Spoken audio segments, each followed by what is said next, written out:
ndị nke na-anya ọgbatumtum ụkwụ atọ bụ nke akpọrọ keke n'Awka abụrụgo ndị nke enyere nkụzi pụrụ iche banyere nya bụ usoro amụma iwu na-akwado nchekwa nke okporo ụzọ gwa ka ha gbaa mbọ sepụ aka ndị na-egosipụta akparamagwa ọgbasaghị m dị aṅa bụ nke na-ebute nnukwute nsogbu n'okporo ụzọ ha na-agba. Nya bụ ndị nke na-anya keke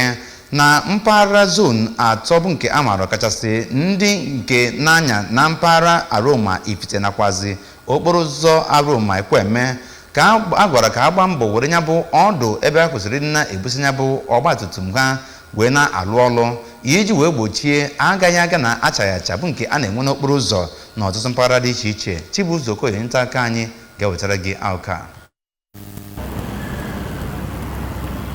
Mgbe ọ na-agwa ndị ahụ na-anya keke okwu ka onye divisional police officer nke D division Awka bụ Maazị Emeka Obi mere ka amata ya bụ nkụzi nke ha na-enye ndị ahụ na-anya keke na ezi ahụ si Aroma gaba Ifite nakwa nke si Aroma gaba Ekweme Square bụ iji hụ na ha kwụsịrị ajọ akparamagwa nke ha na-akpa ebe ọ kachasị na iburu mmadụ na ịkwụchikwa mmadụ aghara n'okporo ụzọ. O mere ka amata na ọ bụrụ na ha mesie ya bụ ihe nkụzi na onye keke ọbụla nke ha jidere ka ọ na-eburu mmadụ maọbụ na-akwụchikwa mmadụ aghara n'okporo ụzọ bụ onye ha ga-anwụchikọ ma kpee ya ikpe otu o kwesịrị. N'aka nke ya ka Maazị Osita Obi mere ka amata na ya bụ ihe nkụzi bụ nke dị oke mkpa iji hụ na ndị ahụ na-akwọ ụgbọ keke bụ ndị anaghị emezi ka ụgbọala kpokojuo ebe na ebe ọbụla n'akụkụ ya bụ ebe nwa bekee kpọrọ 3-arm zone Awka nke o kwuru na ọ dịghị mma ma ọlị. Ọ gara n'ihu kwue na ekwesịrị ka ebe ahụ bụrụ ebe a na-akpachapụrụ anya maka ụdị ụlọ ọrụ dịgasị iche iche dị n'akụkụ